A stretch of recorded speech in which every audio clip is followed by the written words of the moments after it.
बिस्मिल्लाहिर्रहमानिर्रहीम। अस्सलामुअलैकुम। प्यारे बच्चों, हम जमात सौम की इस्लामियात पढ़ेंगे। हमारा उन्वान नंबर है 21। हज़रत इब्राहीम अलैहिस्सलाम, हज़रत अबू तालिब की किफ़ालत और गुफ्तगू के आदाब। सफ़ा नंबर है 20, 34 और 36। बेटा जी, जैसे कि आपको पता है, ये हम एक एक सबक अलग अलग करके इसकी दोहराई कर चुके हैं, लेकिन आज इसको एक बार फिर से इसकी दोहराई करने का मकसद ये है कि हम आज अपने पूरे सिलेबस में जितने भी सबक शामिल हैं हम उनको पढ़ेंगे। उनमें से चंद सवालात पढ़ेंगे ताकि हम अपने पेपर की तैयारी कर सकें। तो आइए देखते हैं हम ये 3 सबक और इनके सवालात और जवाबात। सबसे पहले हम लेंगे सबक नंबर 1, हज़रत इब्राहीम अलैहिस्सलाम। इसकी हम दोहराई करेंगे, ठीक है। जो मश्की सवालात हैं, जैसे कि खाली जगह हो गई, गलत दुरुस्त और दुरुस्त जवाबात के गिर्द दायरा, वो वाले क्वेश्चन आपने अपनी किताब से ख़ुद देखकर पढ़ने हैं और याद करने हैं। ये जब हमने एक एक सबक की दोहराई की थी तो हमने वो भी पढ़े थे, लेकिन आज हम सिर्फ सवालों के जवाबात पढ़ेंगे, ठीक है। सवालात और जवाबात हम पढ़ेंगे और उनकी तैयारी करेंगे। तो चलते हैं सवाल नंबर 1 की तरफ। हज़रत इब्राहीम अलैहिस्सलाम को आग में क्यों डाला गया? तो मैंने आपको बताया था कि हज़रत इब्राहीम अलैहिस्सलाम ने ऐसा क्या किया था, क्या याद है किसी को? बेटा जी, हज़रत इब्राहीम अलैहिस्सलाम ने बुत्तू को तोड़ा था, ठीक है। और उनको बुत्तू को तोड़ने के जुर्म की सज़ा में उन्हें आग में डाला गया। क्या किया था उन्होंने? बुत्तू को तोड़ा था, तो इसलिए उन्हें सज़ा मिली कि उन्हें आग में डाला गया। सवाल नंबर 2 है, अल्लाह ताला ने हज़रत इब्राहीम अलैहिस्सलाम को अपने बेटे के मुतल्लिक क्या हुक्म दिया? तो अल्लाह ताला ने हज़रत इब्राहीम अलैहिस्सलाम को क्या हुक्म दिया था? अपने बेटे को ज़िबाह करने का हुक्म दिया था, ठीक है। हज़रत इब्राहीम अलैहिस्सलाम को हुक्म मिला था कि वो अपने बेटे हज़रत इस्माईल अलैहिस्सलाम को ज़िबाह करें। सवाल नंबर 3 है, हम ईद उल अज़हा क्यों मनाते हैं?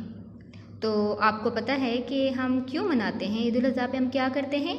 जानवर कुर्बान करते हैं। तो वो कुर्बानी हम क्यों करते हैं? हज़रत इब्राहीम अलैहिस्सलाम की कुर्बानी और सुन्नत की याद में हम ईद उल अज़हा मनाते हैं, ठीक है।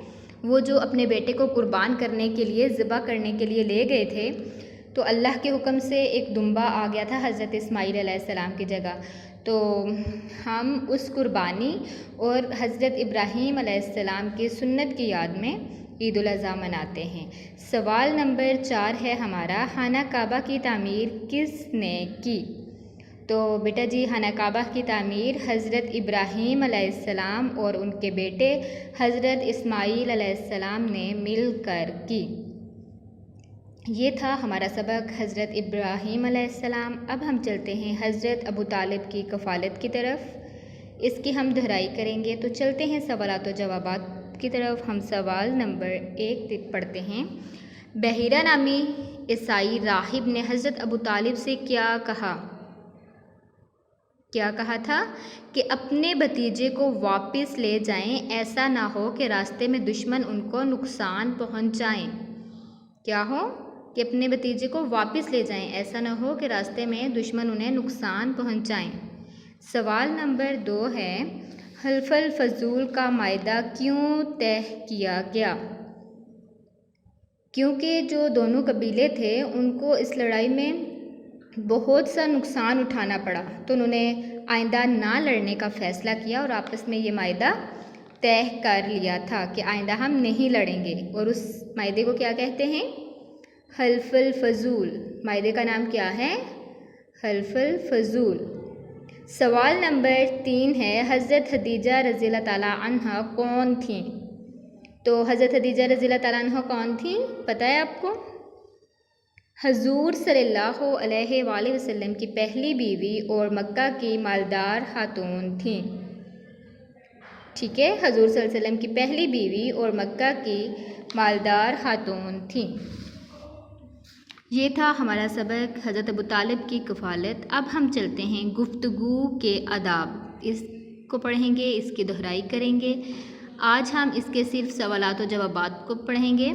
सवाल नंबर 1 है, गुफ्तगू के क्या मायने हैं? गुफ्तगू के क्या मायने हैं? बातचीत करना। ठीक है, बातचीत करना। सवाल नंबर 2 है, कुरान मजीद में गुफ्तगू के हवाले से क्या फरमाया गया है? तो बेटा जी, कुरान मजीद में गुफ्तगू के हवाले से इरशाद है कि लोगों से अच्छी बात करो। ठीक है, लोगों से अच्छी गुफ्तगू करो, लोगों से अच्छी बात कहो।